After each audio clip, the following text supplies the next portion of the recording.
Hello friends, मेरा नाम है जमाल खान और ये है महिंद्रा TUV 300 डीजल कार है। और इस कार का ये सेकंड पार्ट है। पहले पार्ट में मैंने आपको दिखाया था इंजन खोलने का वीडियो। तो इंजन खोलने में मैंने आपको सभी कुछ दिखाया था, इसमें क्या क्या ख़राब निकला था वो सभी कुछ दिखाया था। और आज की वीडियो में पूरा इंजन फिटिंग करने वाला हूँ, तो इसमें मैं आपको पूरा डिटेल में दिखाऊँगा कि इसमें हम कौन कौन से पार्ट्स बदलने वाले हैं और हमने इसमें क्या क्या काम कराया है। तो पूरा फिटिंग का वीडियो दिखाएंगे और सभी जितना भी ओरिजिनल पार्ट्स जो इसमें हम लगाने वाले हैं वो सब हमने महिंद्रा का ओरिजिनल मंगवा लिया है और सामने की तरफ यहाँ पर रखा हुआ है।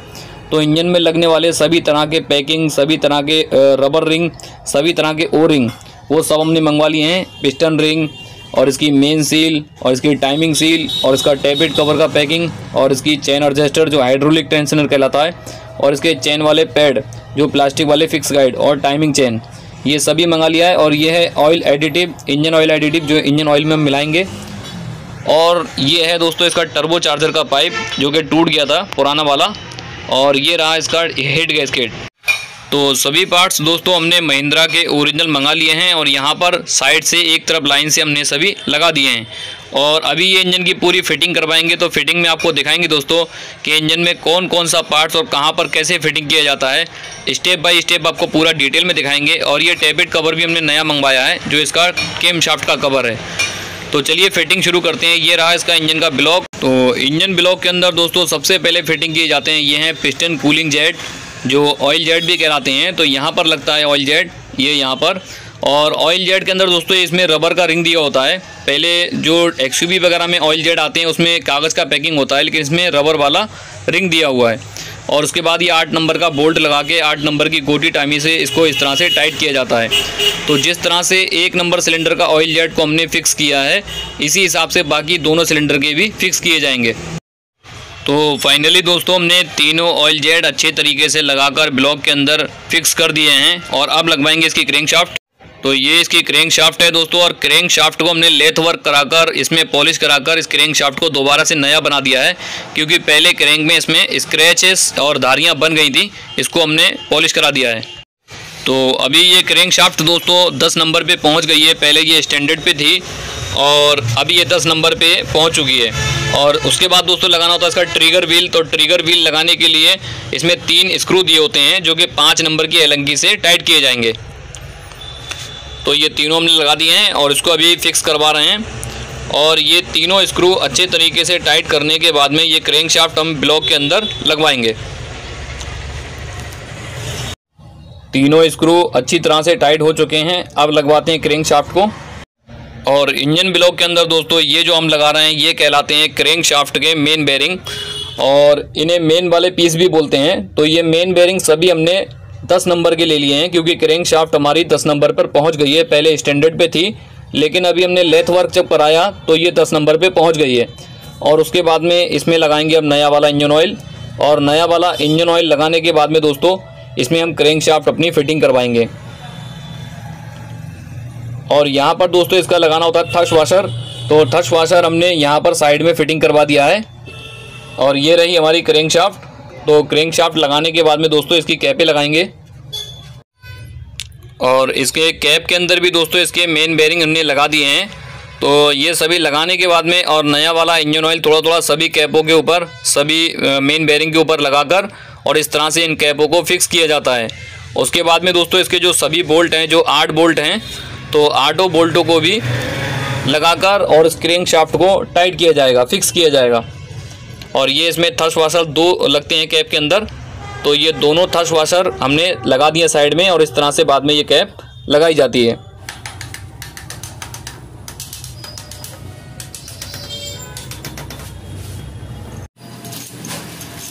और ये सभी जो बोल्ट हैं दोस्तों क्रैंक शाफ्ट के, ये 15 नंबर के पैल होते हैं। तो 15 नंबर की गोटी से इनको टाइट किया जाएगा। क्रैंक शाफ्ट के सभी बोल्ट टाइट करने के बाद में दोस्तों क्रैंक शाफ्ट को घुमाकर चेक करना होता है। क्रैंक शाफ्ट जितनी फ्री चलेगी उतना ही इंजन का परफॉर्मेंस अच्छा होगा, इंजन उतना ही अच्छा परफॉर्म करेगा। और ये क्रैंक शाफ्ट की रियर मेन सील है जो हमने अभी फिटिंग करवा रहे हैं। और ये रहे दोस्तों इसके पिस्टन के रिंग। तो अभी पिस्टन के अंदर सभी रिंग जो हैं वो हम फिटिंग करवाएंगे। तो नए वाले पिस्टन हमने तैयार कर लिए हैं और जितने भी नए रिंग हमने मंगाए थे वो इस पिस्टन के अंदर फिटिंग करवा रहे हैं। तो सबसे पहले ऑयल रिंग को पहनाना होता है और अब लगाएंगे इसका कंप्रेशर रिंग। ये है दोस्तों इसका कंप्रेशर रिंग जो ऑयल रिंग के बाद में यानी बीच में आता है। तो ये इसका कंप्रेशर रिंग है और ये तीसरे नंबर पे सबसे ऊपर जो टॉप पर आता है दोस्तों इसका टॉप रिंग है जो सबसे ऊपर की साइड में आता है। तो तीनों रिंग दोस्तों लगाने के बाद में ये पिस्टन पूरी तरह से तैयार है। और अब पिस्टन लगाने से पहले दोस्तों सिलेंडर लाइनर के अंदर स्लीव के अंदर थोड़ा थोड़ा कपड़ा लगाकर साफ़ कर लेंगे। उसके बाद में नया वाला इंजन ऑयल लगाकर इसके अंदर इसको चारों तरफ इंजन ऑयल को फैला देंगे, क्योंकि नया वाला जब पिस्टन इसमें फिटिंग करेंगे तो वो सूखा ना चले, इसलिए इसमें ऑयल लगाना ज़रूरी होता है। तो ऑयल हमने आप देख सकते हैं यहाँ पर नया वाला इंजन ऑयल सिलेंडर लाइनर में लगा दिया है अभी। और ये जो इसका पिस्टन है दोस्तों, पिस्टन के अंदर जो हमने नए वाले रिंग लगाए थे, तो इन नए वाले रिंगों के अंदर भी हमें नया वाला इंजन ऑयल जो है लगाना होता है अच्छी तरीके से। और उसके बाद में इसका जो CR बोस होता है, कनेक्टिंग रॉड का बोस, उसमें भी दोनों तरफ से इंजन ऑयल ठीक तरीके से लगाना होता है ताकि ये सब चीज़ भी सूखी ना चले। और इसका जो बिगिन पीस है इस पर भी थोड़ा सा इंजन ऑयल नया वाला लगाना होता है। और उसके बाद में ये पिस्टन को हम सिलेंडर लाइनर के अंदर अच्छे तरीके से फिटिंग करवा देंगे। तो अभी लगाते हैं पिस्टन के सिलेंडर लाइनर के अंदर। और उसके बाद में दोस्तों जो रिंग की सेटिंग है वो सेटिंग करना होती है। बाकी तीर वाला निशान सामने की तरफ रखना होता है, आगे टाइमिंग कवर की तरफ। और ये रहा इसका ऑयल रिंग। ऑयल रिंग को हम इस हिसाब से रखते हैं। और बाकी ऑयल रिंग के बाद में जो कंप्रेशर रिंग है उसका मुंह हमने नीचे की तरफ कर दिया है। और ये जो सबसे ऊपर टॉप रिंग है, तो ऑयल रिंग का मुंह और इसका टॉप रिंग का मुंह, तो इसको हम इस तरह से आमने सामने रखते हैं। और इसका जो कंप्रेशर रिंग है, जो बीच वाला रिंग है, उसका मुंह जो है यहाँ पर नीचे की तरफ पिस्टन के बीचों बीच इस तरह से रखते हैं। तो ये हो गई दोस्तों रिंगों की सेटिंग, जो कि मैं तो इसी हिसाब से रखता हूँ और मेरे ख्याल से ज़्यादातर मैकेनिक भी इसी हिसाब से रखते होंगे। तो ये लगाने के बाद में अभी हम इसे रिंग पुलर लगाकर और सभी रिंग को बैठा देंगे सिलेंडर लाइनर में।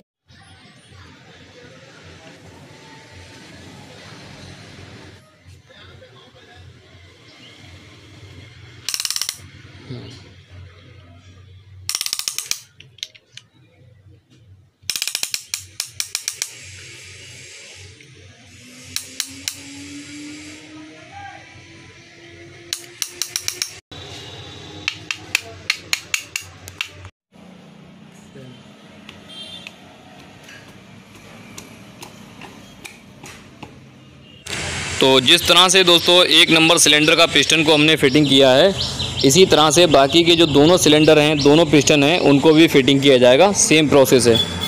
और पिस्टन लगाने के बाद में इसकी जो कनेक्टिंग रॉड की जो कैप होती है, जो ये वाली, तो कैप के जो बोल्ट हैं उनको टाइट करना होता है। टाइट करने के बाद में इसकी चाल को, इसकी प्ले को चेक करना होता है इस तरह से। कनेक्टिंग रॉड की कैप को टाइट करने के बाद में दोस्तों इस तरह से चाल को ज़रूर चेक कर लें। इस तरह की प्ले ज़रूर होना चाहिए जितनी की वीडियो में दिख रही है। तो अभी तीनों पिस्टन जो हैं दोस्तों हमने सिलेंडर ब्लॉक के अंदर हमने अच्छे तरीके से फिटिंग करवा दिए हैं। और ये फिटिंग करने के बाद में अब लगवाएंगे इसका चैम्बर। तो इसका चैम्बर लगाने से पहले दोस्तों क्रैंक शाफ्ट के जितने भी बोल्ट हमने टाइट किए थे, इन सब पर एक बार दोबारा से नज़र डाल लेना चाहिए कि ये ठीक से टाइट हो गए हैं या नहीं। हमने सभी चेक कर लिए हैं और सभी अच्छी तरीके से टाइट हो चुके हैं। और अब लगवाएंगे इसका चैम्बर जो ऑयल सम्प कहलाता है। लेकिन वो लगाने से पहले दोस्तों ब्लॉक का जो फेस है, सरफेस जो है, इसको अच्छे तरीके से पहले साफ़ करना होता है। साफ़ करने के बाद में हम इसमें एनाबॉन्ड की ट्यूब लगाएंगे। ये इसका ऑयल सम्प है दोस्तों जो इंजन चैम्बर कहलाता है। और आप सफाई देख सकते हैं, जो इंजन के अंदर में सफाई की है, इंजन चैम्बर बिल्कुल चांदी की तरह चमक रहा है। जबकि जिस टाइम पे हमने खोला था बहुत ज़्यादा काला था, गंदा था। और आपने हमारी और भी वीडियो अगर देखी हो तो उसमें भी आपको देखकर पता लग गया होगा कि इंजन को हम कितना ज़्यादा चमकाते हैं, कितना ज़्यादा साफ़ करके बनाते हैं। और इंजन ब्लॉक का जो सरफेस है दोस्तों, इसके ऊपर हम एनाबॉन्ड की ट्यूब लगाते हैं, क्योंकि इसमें कोई पैकिंग वगैरह नहीं आता है। तो इंजन ऑयल की लीकेज को रोकने के लिए एनाबॉन्ड की ट्यूब का हम यूज़ करते हैं। और बाकी इसके अलावा और भी बहुत सारी कंपनी की ट्यूबें आती हैं, लेकिन मैं ज़्यादातर एनाबॉन्ड का यूज़ कर रहा हूँ। और अभी दोस्तों शाम का वक्त हो गया है और अब थोड़ी देर में अंधेरा भी होने वाला है। तो इसका जो ऑयल सम्प है, इंजन चैम्बर है, ये लगाने के बाद में इस इंजन को हम ऐसे ही ढक कर रख देंगे। और बाकी का जो फिटिंग का काम है वो सुबह में करेंगे, तो वो भी आपको दिखाएंगे।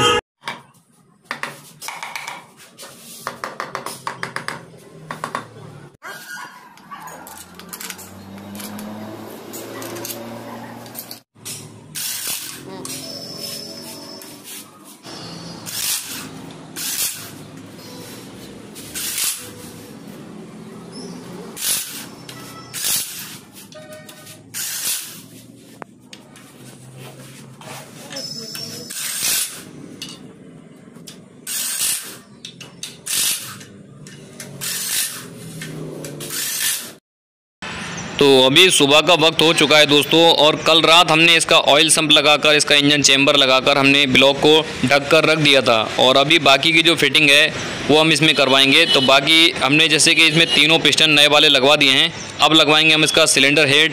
तो सिलेंडर हेड यहाँ पर हमने तैयार करके रख लिया है। और सिलेंडर हेड के अंदर दोस्तों आपको बता दूं, इसमें जितने भी वाल्व हैं 12 के 12 वाल्व जो हैं हमने नए डलवाए हैं, क्योंकि पुराने वाले वाल्व जो हैं वो ख़राब हो गए थे। और बाकी जो सिलेंडर हेड का जो सरफेस है, जो फेस है इसका, वो बिल्कुल ठीक है। और ये रहा दोस्तों इसका सिलेंडर हेड गैस्केट। तो चलिए लगाते हैं इसे ब्लॉक के ऊपर। हेड गैस्केट दोस्तों हमने ब्लॉक के ऊपर लगा दिया है, और तीनों सिलेंडर लाइनर के अंदर नया वाला इंजन ऑयल भी हमने लगा दिया है। और अब लगवाना है दोस्तों इसका सिलेंडर हेड। तो सिलेंडर हेड लगाने के बाद में इसको सभी बोल्ट जो हैं इसके, उनको टाइट करेंगे सभी बोल्टों को। और सभी बोल्टों को टाइट करने के बाद में इसका टाइमिंग भी हम दिखाएंगे। और अभी लगवाना है दोस्तों इसके सिलेंडर हेड के सभी बोल्ट। तो इसमें 8 बोल्ट लगे होते हैं टोटल। तो 8 बोल्ट लगाकर इनको अच्छी तरीके से टाइट कर देंगे। सिलेंडर हेड के दोस्तों सभी बोल्ट हमने टाइट करवा दिए हैं। और अब लगवाएंगे दोस्तों इसके टैबिट रॉकर, जो कि HLA भी कहलाते हैं। तो यहाँ पर रखे हुए हैं इसके 12 टैबिट रॉकर, जो कि हमने सभी महिंद्रा के ओरिजिनल मंगवा लिए हैं। सभी टैबिट रॉकर दोस्तों हम नया वाला इंजन ऑयल लगाकर और इस सिलेंडर हेड के अंदर 12 के 12 सभी टैबिट रॉकर फिटिंग करवा रहे हैं अभी। और सभी रॉकर लगाने के बाद में दोस्तों इस बात की जांच जरूर कर लें कि जो हमने टैबिट रॉकर लगाए हैं उसकी आगे वाली जो नोक है, जो वाल्व के ऊपर लगती है, वो ठीक से बैठी है या नहीं। क्योंकि कुछ टैबिट रॉकर की इस तरह से नोक अगर उतर जाती है तो इंजन के अंदर नुकसान हो जाएगा, इस बात का ध्यान रखें। और अब दोस्तों इसकी दोनों केम शाफ्ट हम लगा रहे हैं। और दोनों केम शाफ्ट लगाने के बाद में दोस्तों इसकी टाइमिंग चेन वगैरह लगाकर इस इंजन का फुल टाइमिंग भी आपको दिखाएंगे। ये इसका इनटेक मैनीफोल्ड है। तो इनटेक मैनीफोल्ड को अभी लगवा रहे हैं हम।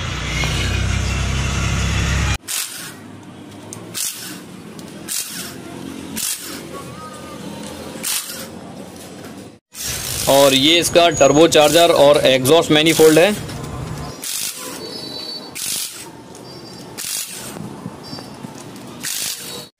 और अभी दोस्तों इंजन के अंदर हम नई वाली जो टाइमिंग चेन पूरी किट हमने मंगाई थी वो अभी फिटिंग करवा रहे हैं हम। और ये क्रैंक शाफ्ट की क्वार्टर पिन है। और ये रहा दोस्तों क्रैंक शाफ्ट का स्पॉकेट। और स्पॉकेट हमने दोस्तों पुराना ही लगाया है, क्रैंक शाफ्ट का भी और केम शाफ्ट का भी, क्योंकि ये बिल्कुल सही कंडीशन में था और बिल्कुल सही था, तो इसको हम पुराना ही लगा रहे हैं। बाकी टाइमिंग चेन वगैरह हम सभी नई लगा रहे हैं। और अब दिखाएंगे दोस्तों इसका इंजन का टाइमिंग। तो ये जो प्लास्टिक वाले पैड जो हम लगा रहे हैं ये हमने नए मंगाए थे सभी। और इसको इस तरह से लॉक लगाना होते हैं। तो इस वाले पैड में 3 लॉक लगे होते हैं और उधर साइड में सिंगल लॉक होगा, बाकी एडजस्टर रहेगा। तो ये तीनों लॉक लगाकर हमने ये वाला पैड एकदम फिक्स कर दिया है। और अब ये रहा दूसरा वाला। तो इसमें सिंगल लॉक लगता है ऊपर की तरफ यहाँ पर। तो इसको सिंगल लॉक को लगाने के बाद में और नीचे की तरफ यहाँ पर आएगा इसका चेन एडजस्टर। तो ये भी हमने नया मंगाया था सभी को। तो ये सभी टाइमिंग के सभी पार्ट्स हमने नए मंगाए थे। और अब दिखाते हैं दोस्तों इसका इंजन का टाइमिंग। ये जो क्रैंक शाफ्ट पे जो क्वार्टर पिन है, इसको ब्लॉक के अंदर ये जो धारी है, ब्लॉक के और कैप के बीच में जो धारी है, इसके ठीक सेंटर में रखना होता है क्रैंक शाफ्ट को। और इंजन ब्लॉक में यहाँ पीछे की तरफ एक होल दिया हुआ है जिसमें मैंने एलंगी पहले से ही लगा रखी है। तो अंदर की साइड में जो क्रैंक शाफ्ट में एक स्लॉट दिया है, होल के अंदर आपको क्रैंक शाफ्ट में एक खांचा दिख रहा होगा, उस खांचे के अंदर ये 8 नंबर की एलंगी को लगा देना है। या फिर इसका स्पेशल टूल भी आता है, वो नहीं है तो एलंगी लगा सकते हैं। एलंगी से क्रैंक शाफ्ट लॉक हो जाती है। बाकी ये जो आगे के गियर हैं केम शाफ्ट के, इस पर मैंने मार्कर पेन से निशान लगा लिया है, लेकिन टाइमिंग इसका पीछे से रहता है यहाँ से। तो केम शाफ्ट में दोस्तों ये जो छोटे वाले दोनों प्याले हैं ये वाले, तो ये छोटे वाले प्याले बाहर की तरफ रखना होते हैं, इधर की तरफ, और बड़े वाले अंदर की तरफ। तो ये इसका केम शाफ्ट का टाइमिंग है। बाकी केम शाफ्ट लॉक करने के लिए दोस्तों स्पेशल टूल आता है, नहीं है तो इस तरह की आप कोई पत्ती लगा सकते हैं, जैसा कि मैंने आपको इस वीडियो में दिखा रहा हूँ। बस ध्यान रखना है कि छोटे वाले प्याले बाहर की तरफ, इस केम शाफ्ट का भी बड़ा प्याला अंदर की तरफ, छोटा वाला प्याला बाहर की तरफ। ये जो छोटा प्याला है ये बाहर की तरफ रखना है इनटेक मैनीफोल्ड की तरफ, और बड़ा वाला प्याला जो है वो अंदर की तरफ रखना है। तो ये इसका केम शाफ्ट का टाइमिंग हो जाता है। बाकी क्रैंक शाफ्ट का आपको मैंने समझा ही दिया। तो ये होता है दोस्तों इसका टाइमिंग। उम्मीद करता हूँ आपको टाइमिंग समझ में आया होगा। और बाकी अब लगाएंगे इसका ऑयल पंप। तो इसका जो टाइमिंग कवर है, ऑयल पंप है, वो हमने धोकर साफ़ कर लिया अच्छे तरीके से। और इसमें ये 2 रिंग आते हैं रबर के, जो पैकिंग किट में आते हैं। तो ये दोनों रिंग लगाने के बाद में हम इस पर एनाबॉन्ड की ट्यूब लगाकर और ये टाइमिंग कवर इंजन ब्लॉक के ऊपर लगा देंगे। और दोस्तों फ्रंट टाइमिंग कवर की जो टाइमिंग सील होती है वो भी लीकेज थी, तो ये हमने महिंद्रा की ओरिजिनल मंगा ली है और ये टाइमिंग सील हम इसमें नई फिटिंग करा रहे हैं। और टाइमिंग कवर पूरा रेडी हो गया, हमने इस पर एनामॉन्ट की ट्यूब भी लगा ली है और उसके बाद में इसे ब्लॉक के ऊपर टाइमिंग वाले हिस्से पर पूरी तरह से फिटिंग करवा रहे हैं। और अब लगवाएंगे इंजन पूरा रेडी करने के बाद में इस इंजन को हम इस कार के अंदर फिटिंग करवा देंगे।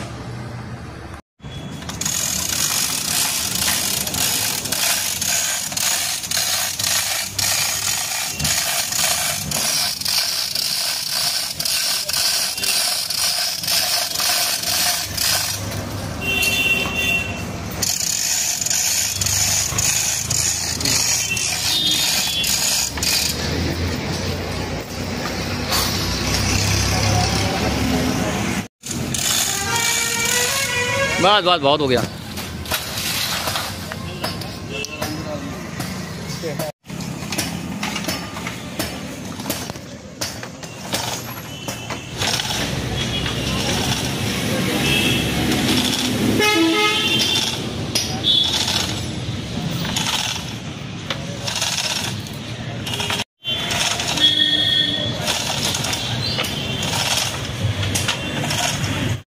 फाइनली दोस्तों इंजन को हमने कार के अंदर रखवा दिया है अभी, और इसकी जो बाकी की फिटिंग है वो सभी फिटिंग करने के बाद में पूरी कार तैयार करने के बाद में ये कार हम आपको स्टार्ट करके भी दिखाएंगे। तो चलिए अभी बाकी की जो फिटिंग रह गई है वो सभी फिटिंग हम एक एक करके कंप्लीट करवा लेते हैं। और ये हमने नया रेडिएटर मंगाया है महिंद्रा TUV का, ओरिजिनल महिंद्रा का, क्योंकि पुराना वाला जो रेडिएटर था वो पिचक गया था, एक साइड से टेढ़ा हो गया था, और इसीलिए हमने ये नया रेडिएटर ओरिजिनल महिंद्रा का मंगवा लिया है। और इसके अंदर दोस्तों साथ में थर्मोस्टेट वाल्व भी लगकर आता है साथ में, जो अंदर की तरफ लगा हुआ है। और रेडिएटर भी दोस्तों अभी हमने कार के अंदर फिटिंग करवा दिया है, और अभी ये कार की जो भी फिटिंग है उसका सभी का काम चल रहा है। इसमें हम इंजन ऑयल भी डालेंगे, इसके कूलेंट भी डालेंगे, इसमें जो फ़िल्टर पड़ना है वो फ़िल्टर भी नए लगाएंगे अभी। और ये दोस्तों इसका कूलेंट का डिब्बा है जो हमने धोकर साफ़ कर लिया है। तो पहले वाले पार्ट में हमने आपको दिखाया था बहुत ज़्यादा गंदा था, इसको हमने धोकर साफ़ कर लिया। ये इसका पुराना वाला डीजल फ़िल्टर है जो हम खुलवा रहे हैं अभी।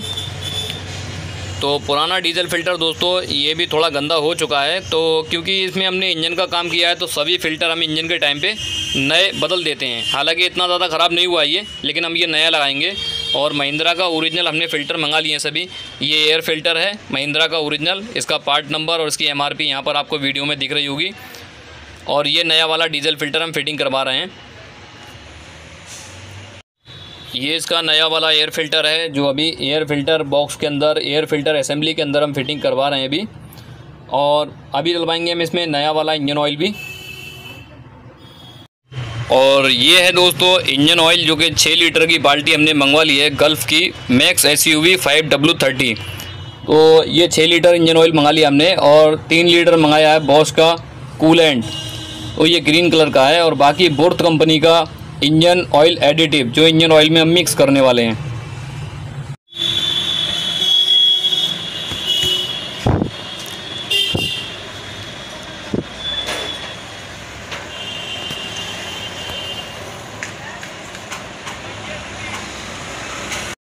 इंजन ऑयल एडिटिव ये किसी भी कंपनी का आप यूज़ कर सकते हैं। ये इंजन की उम्र को बढ़ाता है, इंजन के अंदर के जो पुर्जे उनकी घिसावट को कम करता है।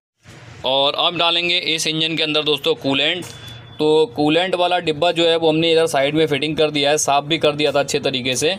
और कूलेंट जो है दोस्तों हमने इसमें 3 लीटर डालने के लिए लिया है। तो 3 लीटर कूलेंट डालने के बाद में दोस्तों ये कार का जो फ्यूल टैंक है, फ्यूल टैंक के अंदर हमने डीजल एडिटिव जो डीजल प्लस के नाम से आता है, डीजल वाले पाउच आते हैं तो डीजल में मिक्स करने के लिए, तो वो हमने इसके फ्यूल टैंक में भी डाल दिए हैं। और बाकी इसका जो मेन पाइप है जो हाई प्रेशर पंप पे जा रहा है ये वाला, इस पाइप के अंदर ये जो डीजल वाले पाउच हमने मंगा के रखे हैं जो डीजल प्लस के नाम से आते हैं, तो ये पाउच हम खोलकर और अभी इस पाइप के अंदर डालेंगे। तो इससे क्या होगा दोस्तों, हमारे फ्यूल सिस्टम के अंदर जो भी गंदगी अगर जमा है, high pressure pump, common rail और फ्यूल इंजेक्टर के अंदर जो भी कार्बन का गंदगी जमा है उसको साफ़ करके बाहर निकाल देगा। और इससे हमारा फ्यूल का एवरेज भी बढ़ता है और गाड़ी को एक अच्छा पिकअप मिलता है। लगाओ। तो ये कार की बैटरी जो है वो दोस्तों बिल्कुल डिस्चार्ज हो चुकी है। इस कार को हम सुबह में स्टार्ट करेंगे। तो अभी सुबह का वक्त हो चुका है दोस्तों, और ये कार को स्टार्ट करने से पहले हमने इसमें अपना स्कैनर लगाकर, और इसमें क्योंकि इंजन पूरा खोला है, सारे कनेक्शन हटाए थे, तो उससे क्या होता है कि एक तरह से वायरस आ जाता है इसमें, तो उनको सबको पहले क्लियर करना होता है। तो हमने अपना एक्सटूल का जो स्कैनर है वो लगा के, और इसके अंदर के जितने भी वायरस हैं उनको सबको पहले क्लियर कर लेंगे। क्लियर करने के बाद ही ये कार को हम स्टार्ट करेंगे, तो इससे कोई भी प्रॉब्लम इसमें नहीं आएगी और आसानी से ये स्टार्ट भी हो जाएगी।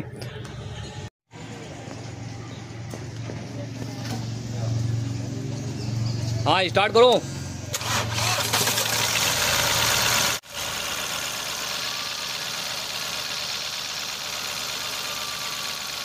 तो आप देख सकते हैं दोस्तों, ये कार अभी स्टार्ट हो गई है, और इसे हमें आइडल वाली पोजीशन में ही इसे कम से कम 4 से 5 घंटे तक इसे रवा करना होगा। इस इंजन को स्टार्ट छोड़ देना होगा, और बारी बारी से हमें इसको चेक भी करना होगा बार बार इसको कि इसका फ़ैन चल रहा है या नहीं चल रहा है। इन चीज़ों पे भी ध्यान देना होगा।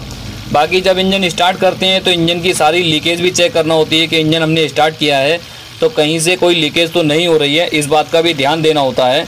बाकी हमने इंजन बांधने में तो कोई भी लापरवाही नहीं करते हैं, लेकिन फिर भी सभी जगह पर हमें चेक करना होगा। इसके इंजन के ऑयल के सारे कनेक्शन और डीजल के सारे कनेक्शन, इनको नज़र डालना होती है इन पर कि हमने जो इंजन फिटिंग किया है, बनाया है, उसमें कहीं से कोई लीकेज तो नहीं है।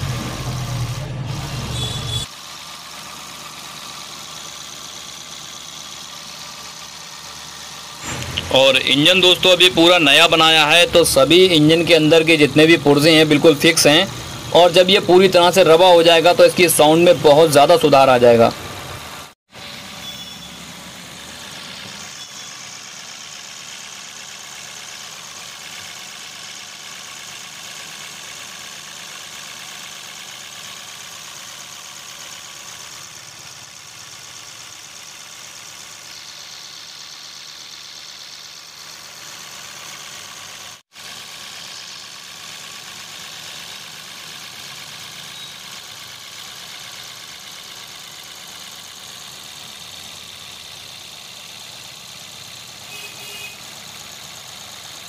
बाकी इंजन की साउंड तो आपके सुन के ही पता लग रहा होगा, इंजन की साउंड बहुत प्यारी आई है और बहुत अच्छी साउंड आई है इसकी, क्योंकि इंजन खोलने से पहले बहुत ख़राब साउंड थी इसकी। और अभी हमारी ये कार दोस्तों स्टार्ट खड़ी हुई है यहाँ पर, और ये कार हमने स्टार्ट करी है और इसे बनाने में कम से कम 8 दिन का समय लग गया है, और अभी ये पूरी तरह से तैयार है। तो उम्मीद करता हूँ दोस्तों आपको ये वीडियो पसंद आई होगी। अगर आपको हमारी ये वीडियो पसंद आई तो वीडियो को लाइक करें। हमारे चैनल पर अगर आप नए हैं तो चैनल को सब्सक्राइब करना ना भूलें, और साथ ही साथ दोस्तों घंटी वाला जो बटन है उसे भी प्रेस कर दें, ताकि मेरी आने वाली लेटेस्ट वीडियो का सबसे पहले नोटिफिकेशन आप तक पहुंच सके। ठीक है दोस्तों, मिलते हैं फिर किसी नई वीडियो में किसी नए टॉपिक के साथ में। तब तक के लिए अपना बहुत ख्याल रखें। तब तक के लिए टाटा, बाय बाय।